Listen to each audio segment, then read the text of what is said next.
पहला सेंटेंस है come to the point. Come to the point का मतलब होता है मतलब की बात करो या मतलब की बात पर आओ।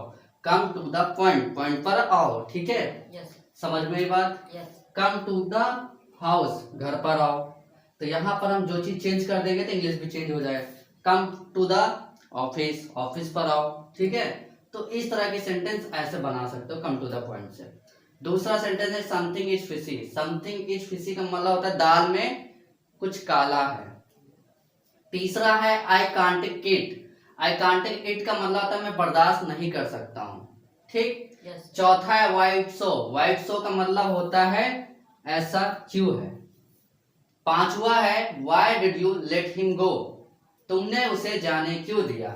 Why did you let him Rahul. तुमने राहुल को जाने क्यों दिया। हाँ तो इस तरह के सेंटेंस तुम इसको और इसको चेंज करके इंग्लिश चेंज कर सकते हो। Why did I let you go. मैंने तुम्हें जाने क्यों दिया। यहाँ पे आई रख दिया, यहाँ पे यू कर दिया, ठीक है। तो लेट के बाद जो भी लगाओगे तो उसको जाने की बात हो जाएगी जब तुम वर्ब लगा दोगे। यहाँ पे अगर इसको चेंज कर देंगे, ठीक है, गो को भी चेंज कर देते हैं। Why did you let him drink. तुमने उसे पीने क्यों दिया। समझ में आई बात। तो इन सब के ऊपर डिपेंड करता है। अगर तुम इनको चेंज कर दोगे तो सेंटेंस ही हमारा पूरा चेंज हो जाएगा। तो इस सेंटेंस से हम कई सेंटेंस बना सकते हैं। छठा है I am used to it now. मैंने यूज टू के बारे में बताया था। यूज टू का यूज करते हैं की आदत होना, ठीक। और जब भी हेल्पिंग वर्ब लग जाए तो उसकी आदत होने की बात हो जाएगी। मुझे इसकी आदत है। I am used to it. मुझे इसकी आदत है, लेकिन नाउ हो गया तो अब मुझे इसकी आदत है। तो इसकी इंग्लिश क्या हो जाएगी, मुझे अब इसकी आदत है, ठीक है। सातवां है यू डू एनीथिंग। एनीथिंग का मतलब होता है सब कुछ, ठीक। तुम सब कुछ करो। I don't care. I don't का मतलब होता है मुझे फर्क नहीं पड़ता, ठीक। It doesn't make any difference. It doesn't make any difference का मतलब होता है कोई फर्क नहीं पड़ता। इसका मतलब भी यही होता है और इसका मतलब भी यही होता है, ठीक है। अब देखो नवा है we need some time. Some time का मतलब होता है, सम का मतलब होता है कुछ, और सम टाइम से पहले लग गया तो मतलब कुछ समय। समझ में बात।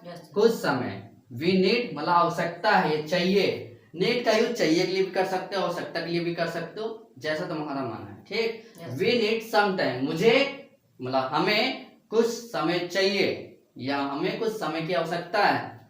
टू देखो वर्ब लगा, सॉरी इंफिनिटिव लगा तो दूसरा वर्ब लगाया, ठीक। टू डू दिस वर्क, मुझे यह काम करने के लिए कुछ समय चाहिए।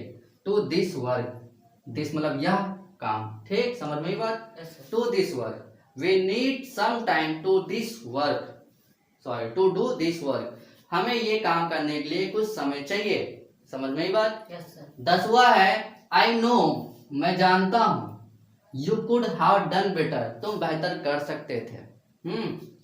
अब डन के जगह पे तुम यहाँ पे ईटन भी कर सकते हो, ठीक है। I know you could have eaten better, मैं जानता हूं कि तुम बेहतर खा सकते थे। समझ में आई बात। बस तुम वर्ब चेंज कर दो, सब्जेक्ट चेंज कर दोगे तो जिसके ऊपर तुम लागू करना चाहोगे तो उसके ऊपर बन जाएगा। इससे मैं I could have done better, मैं अच्छा कर सकता था, मैं बेहतर कर सकता था। बोथ आर, बोथ मतलब होता है दोनों, ठीक। अब दो की बात हो गई तो आर लगेगा है के लिए, बोथ आर हो गया। क्लोज मतलब क्या होता है करीब, पास। हाँ क्लोज मींस पास मतलब करीब खत्म हुआ, ठीक। टू ईच अदर मतलब ईच अदर मतलब होता है आपस में, ठीक है, एक दूसरे या आपस में, दोनों एक दूसरे से बहुत करीब हैं, ठीक है। Both are close to each other, दोनों एक दूसरे से बहुत करीब हैं। 12वां सेंटेंस है डोंट टेक हिम रोंग, ठीक है। आप उसे गलत मत समझिए। डोंट टेक हिम, हिम लग गया तो लड़के की बात हो रही है, रोंग, ठीक। अब देखो यहाँ पे राइट कर सकते हो, आप उसे सही मत समझिए। तो इस तरह के सेंटेंस तुम बना सकते हो, ठीक। Don't take him wrong. 13वां सेंटेंस है I know you can never do this, मतलब मैं जानता हूं, मैं जानता हूं, ये फिनिश हो गया। आई know you can never do this, तुम कर, नेवर मतलब कभी नहीं, तुम नहीं कर सकते, कभी नहीं कर सकते, डू दिस मतलब इसे तुम कभी कर नहीं सकते या तुम ऐसा कभी कर ही नहीं सकते। मैं जानता हूं तुम ऐसा कभी नहीं कर सकते। ठीक। 14वां सेंटेंस है we have to work harder than the hardest. ठीक। इसका मतलब होता है हमें कड़ी से कड़ी मेहनत, कड़ी से कड़ी के लिए क्या यूज करेंगे, हार्डर देन हार्डेस्ट। ठीक। मेहनत के लिए वर्क। ठीक। और we have to work harder than the hardest, हमें कड़ी से कड़ी मेहनत करनी चाहिए। ठीक। ये होगा या करनी है। अब यहाँ पे हैड कर देंगे, तो यहाँ पे है ना, यहाँ हैड कर देंगे तो यहाँ था हो जाएगा।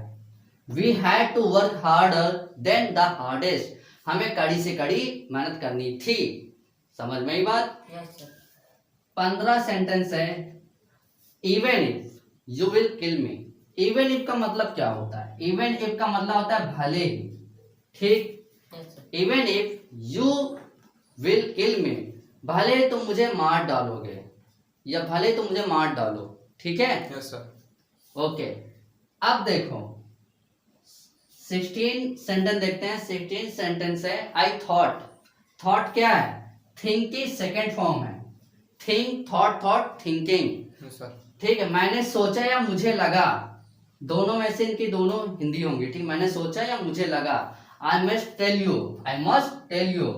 देखो मस्ट का यूज जरूर से बताना चाहिए, जरूर से बता सकता है। शुड का यूज चाहिए के लिए यूज करते हैं, वांट का यूज भी चाहिए के लिए यूज करते हैं, नीड का भी यूज चाहिए के लिए कर सकते हैं। ठीक है। तो मस्ट का भी यूज चाहिए के लिए कर सकते हैं, लेकिन मस्ट लग गया तो जरूर से बताना चाहिए। इसमें जरूर नहीं लिखा है, 100% बताना चाहिए। ठीक। आई मस्ट टेल यू, मुझे लगा।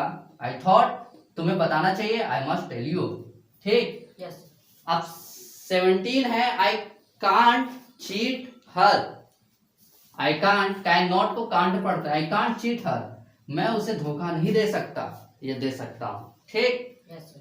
ही चीटेड ऑन मी, उसने मुझे धोखा दिया। चीटेड में सेकंड फॉर्म लग गई तो ये पास्ट इंडेफिनिट में पहुंच गया। दिया, खाया, उसने मुझे धोखा दिया। ही चीटेड ऑन मी। समझ में आई बात। Yes sir. ओके।